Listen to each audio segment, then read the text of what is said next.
नमस्कार, प्राध्यापक बी.जी. मांगले, जागर टाइम्समध्ये आपल्या सर्वांचं स्वागत. मित्र, विषय फार वेगळा. तुमच्या आमच्या नेहमीच्या चर्चेतला.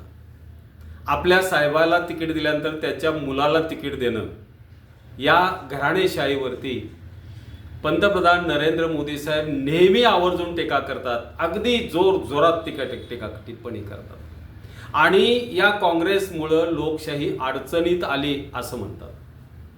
खरं तर हा जो भाग आहे की सर्वच पक्षांना लागू पडतो, जवळपास कमी अधिक प्रमाणात. म्हणजे असं मी म्हणणार नाही की काँग्रेसमध्ये जास्त आहे किंवा भाजपमध्ये सर्वाधिक आहे म्हणून मी नाव दिलंय, असं काही नाही. भारतीय जनता पार्टीमध्ये सध्या मोठ्या प्रमाणात होत असल्यामुळं हे ढोंग उघडं पडलं, अशा पद्धतीचं नाव दिलंय. आणि तिकीट वाटपामध्ये महाभारत घडलंय. आपलेच पै पाहुणे वारस नातलग मुलगा बायको कन्या या सगळ्यांना फक्त तिकीट वाटप केलंय.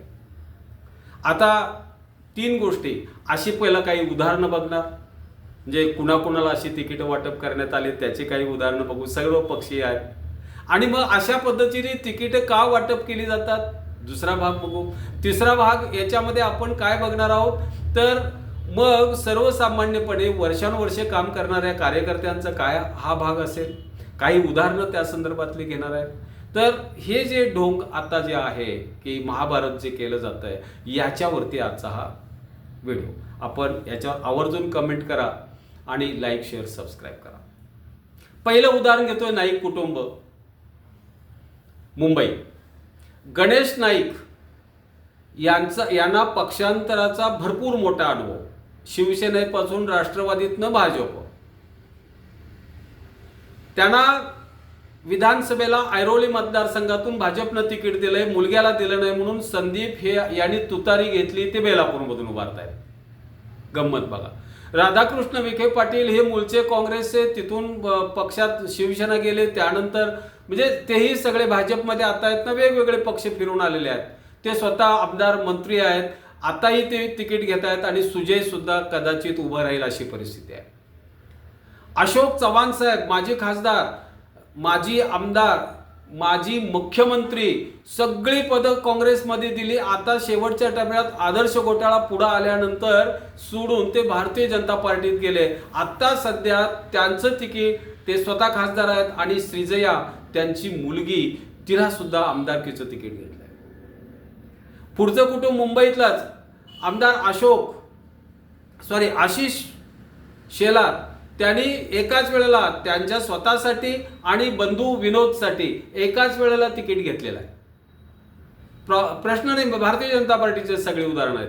नारायण राणे साहेब हे पूर्वीचे मुख्यमंत्री आहेत शिवसेनेतून. आता शिवसेनेवरनं ते काँग्रेसमधनं भारतीय जनता पार्टीत आणि अशा पद्धतीचं पक्षांतर करत ते स्वतः आता खासदार झालेत. आता दोन्ही मुलं नितेश आणि निलेश दोघांनी विधानसभेची तिकीट घेतलेत. एकट्यानं फक्त शिवसेनेतनं तिकीट घेतलंय, एवढाच फरक.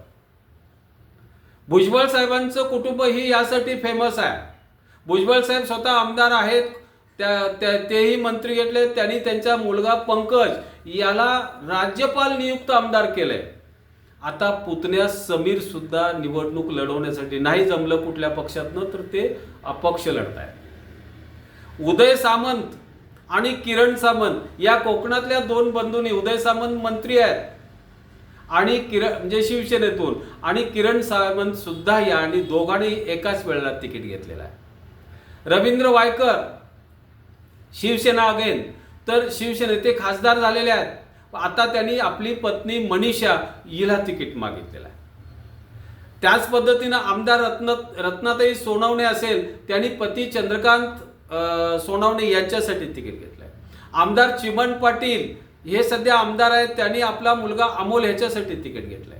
ठाकरे कुटुंब सुद्धा याला अपवाद नाही आहे. उद्धव ठाकरे साहेब स्वतः आमदार आहेत, MLC झालेत, मुख्यमंत्री, माजी मुख्यमंत्री आहेत. आता मुलगा आदित्यसाठी पहिलं तिकीट त्यांनी दिलेलं आहे वरळी मतदारसंघातून. तटकरे कुटुंब सुद्धा याला अपवाद नाही. तटकरे स्वतः, सुनील तटकरे स्वतः राष्ट्रवादीचे म्हणजे अध्यक्ष, राष्ट्रीय अध्यक्ष आहेत. ते स्वतः खासदार आहेत. मुलगी आदिती गेल्या सभागृहामध्ये त्या मंत्री होत्या, आता परत त्यांनी तिकीट घेतलेलं आहे. संदीपान भुमरे गेल्या वेळेलाही ते पदावरती होते, आता खासदार आहेत स्वतः, आता मुलगा विलास याच्यासाठी त्यांनी तिकीट घेतलेलं आहे.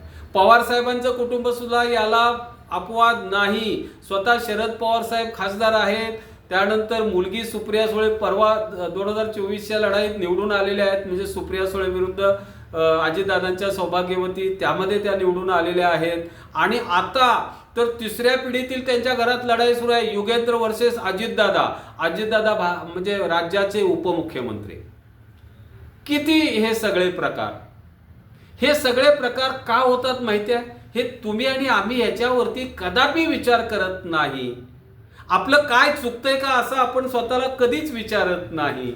यामधून सगळं घडते. आणि मग याचा जर विचार आपण करायला लागलो की कशामुळे हे सगळं याच घरात तिकीट देतं, तर आपण म्हणजे त्यांनी गृहीत धरलेलं आहे. म्हणून सांगतो, जवळपास म्हणजे भारतीय जनता पार्टीमध्ये सर्वात मोठ्या प्रमाणात आत्ता झालंय म्हणून आपण हे दाखवतोय असंही नाही. सगळ्याच पक्षामध्ये हे कमी अधिक प्रमाणात जे आपल्याच बहीण भाऊ मुलगा पत्नी सगळ्यांना तिकीट देण्याचं प्रस्त हे वाढलेलं आहे. याला कारण तुम्ही आम्ही आहोत. ते स्पष्टपणे अनेक जण खाजगीत बोलताना म्हणतात, अरे ही जनता दुसरं काय पैसे मागते, 500-1000 रुपये मागतात तिकीट म्हणजे मताला, तेवढे दिले की झालं. मग ज्याच्याकडे जास्त पैसा आहे तो माणूस निवडणुकीला लढणार. आणि मग माझ्याच मुलाकडं माझ्याकडे जास्त पैसा आहे, माझ्याकडे जास्त पैसा आल्यामुळे मी माझ्या पत्नीला, माझ्या मुलग्याला, माझ्या नातवाला मी सगळ्यांनाच तिकीट देत बसलो ना. आणि तुम्हाला काय पाहिजे? तुम्हाला फक्त काही पैसे पाहिजे. अर्थात हे सर्वच मतदारांच्या बाबतीत मी म्हणत नाही. प्रामाणिक विचारवंत असे बुद्धिवादी मतदार आहेत, पण संख्येनं कमी आहेत. सगळ्यात महत्त्वाचं म्हणजे अहो ह्याच्यात तर आणखी म्हणजे भारतीय जनता पार्टी फारच पुढे गेले. त्यांनी तर पक्षांतर वेगळा गटच केला, पक्षांची अदलाबदल करून तिकीट वाटप केलं. संजय काका आता खासदारकीला पडले, संजय काका पाटील बीजेपी मधून. आता ते काय करतात, एनसीपी अजितदादा गटातून पुन्हा आमदारकीला उभारतायत. अनेक असे प्रकार आहेत. हे सगळे प्रकार आपल्याला उद्विग्नता आणत नाही. आपल्याला याचं जराही वाईट वाटत नाही. काय करतात ते करू देत. आपल्याला फक्त एक 500-1000 रुपये किंवा काहीतरी दिलं पाहिजे. आपल्याला शांतपणे जगलं पाहिजे. पण आपल्या दैनंदिन जीवनातल्या सगळ्या गोष्टी या सत्तेवरती अवलंबून आहेत असं आपण का विचार करत नाही? ज्या वेळेला घटना लिहिली गेली बाबासाहेबांनी, त्यावेळेला प्रत्येकाला हा मताचा अधिकार दिलेला आहे. आणि या मताच्या अधिकारानं आपण परिवर्तन करू शकतो. असं काहीही नाही की परिवर्तन होत नाही. आणि असतील काही टक्के माणसं हे पैसे घेणारे, पण सगळेच पैसे घेतात का? घेत असतील कदाचित, पण मतदार तसं करत नाही असं माझं ठाम मत आहे. त्यामुळं या लोकांना सवय पडली, मतदारांना काय लागतंय तर पैसे तेवढे द्यायचे आणि आपण एन्जॉय करायचं. अरे ही सत्तापद आहेत, लोकशाहीमध्ये हे राजे ठरतायत, याकडे आपण कधी लक्ष देणार हा महत्वाचा प्रश्न आहे. माझं असं मत आहे की हे सगळं बदललं पाहिजे. कारण आता कसं घडलंय, नेता त्याचा बाबा आमदार खासदार होता, तो स्वतः आता आमदार आहे, आता त्याच्या मुलग्याच्या म्हणजे आयुष्यभर आपला जन्म जो झालाय तो आपल्या नेत्याला, आपल्या त्याच्या मुलग्याला, त्याच्या परत मुलग्याला, पुतण्याला सगळ्यांना आमदार खासदार पद देण्यासाठी आपण शिक्का मारायला जन्माला आलोय का? कधीतरी विचार केला पाहिजे. बरेच जणांचं असं बाबतीत मी म्हणतोय, सगळ्यांचं म्हणत नाही. अहो मी अशी काही उदाहरणं सांगतो. भारतीय जनता पार्टीचं नाव एवढ्यासाठी घेतलंय की भाजपमध्ये गेल्या 10 वर्षात मोठ्या प्रमाणात इतर पक्षातून आयाराम आलेले आहेत. प्रचंड मोठी भरती झालेली आहे. आणि म्हणजे आम्हाला असं वाटायचं भाजपला हा पार्टी विथ डिफरन्स काहीतरी वेगळं करतील, पण त्यांनी वेगळं एवढंच केलं, आरोप करायचा. मग तो सोमय्यानं केलेला असू देत, नाहीतर पंतप्रधान नरेंद्र मोदीने केलेला असू देत, आरोप करायचं. आरोप केला की तो माणूस म्हणजे खाल्लेला असेल तर अडचणीत येतो.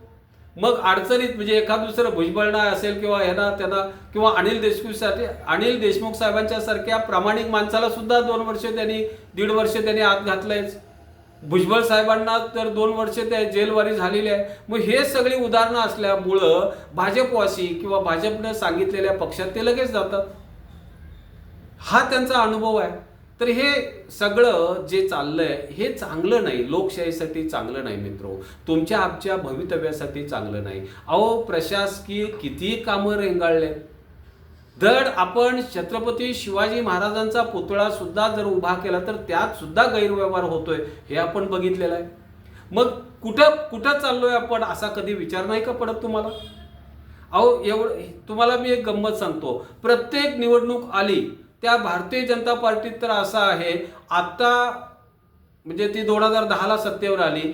2010ला सत्तेवर येण्यापूर्वी ज्या ज्या कार्यकर्त्यांनी इतका अखंड मेहनत घेतली, कुटुंब गेली, त्याचे वडील संपले, मुलं आली, मुलं म्हातारी झाली, तरी सुद्धा त्यांना कुठल्याही लाभाचं पद मिळत नाही, त्यांना आमदार खासदार होता येत नाही, त्यांच्या विचारानं चालता येत नाही. काय चाललंय?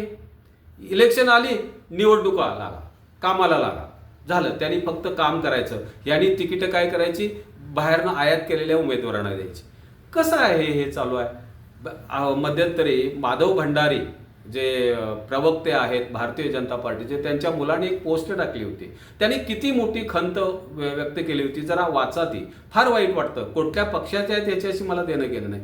तशीच परिस्थिती आहे कर्जतकरांची, तशीच आहे केशव उपाध्यायांची परिस्थिती तशी आहे. याच पक्षातले म्हणतोय मी असं नाही, हेही तुम्ही विसरून जा. तर अनेक पक्षाची माणसं ही वर्षानुवर्ष त्या पक्षात काम करत असतात आणि त्या पक्षाला मोठं करत असतात. इलेक्शन आली की त्यांनी फक्त प्रबोधन आणि उलट हीच माणसं ज्यांना आपण मोठं केलेलं असं ती माणसं व्यासपीठावरनं प्रबोधन करतात या लोकांचं. म्हणजे ज्यांनी 30-30, 40-40 वर्ष पक्ष सांभाळला, ज्यांच्या जीवावरती पक्ष उभारला, ती नव्यानं आलेली आमदार खासदार यांना सांगतात ह्या अशा पद्धतीने काम करायचं तशा. काय फार मोठी चेष्टा आहे मित्रो. तर आणखी एक या ह्याच्यामध्ये प्रमोद महाजन साहेब ज्यांनी म्हणजे भाजपची पायाभरणीतला महत्वाचा माणूस, नेता भाजपच्या विचारांचा, त्यांची मुलगी 2 वेळा सलग खासदार झाली तर तिसऱ्या वेळा तिला तिकीट दिलं नाही का? तर काही विचार आहेत म्हणे. काय चाललंय काय नाही समजत नाही मित्रो. हे भाजपचं ढोंग उघडं पडलं, कमी अधिक प्रमाणात इतर पक्षाचंही ढोंग उघडं पडलं. पण हे नुसतं ढोंग उघडं पडून चालणार नाही. माझं स्पष्ट मत आहे, तुम्ही आणि आम्ही, तुमचा आणि आमचा हा मराठा आरक्षणाचा लढा आहे. या लढ्याला का किंमत येत नाही? तर पैसे देऊन मतं घेतात म्हणून. हे जर का कामावरती मतदार असतं तर झक मारत त्यांनी आमचा प्रश्न सोडवला असता. टक्केवारी 34% असणाऱ्या जर का समाज हा म्हणजे सामाजिक आणि शैक्षणिक दृष्ट्या जर गरीब असेल तर त्याला हे देत नाही का? तर देवेंद्र फडणवीस साहेबांना ते मान्य नाही, एकट्याला मान्य नाही. आणि इकडं गायकवाड समिती सांगते, शुक्रे समिती सांगते की हा समाज सामाजिक दृष्ट्या आणि शैक्षणिक दृष्ट्या मागास आहे. किती गैर आहे हे सगळं. कुठं जाणार आहे काय माहीत. जोपर्यंत तुम्ही आम्ही सावध होत नाही तोपर्यंत हे मित्रो असंच चालणार असं वाटतं. माझी ही पोस्ट आपण लाईक, शेअर आणि सबस्क्राईब करा. धन्यवाद.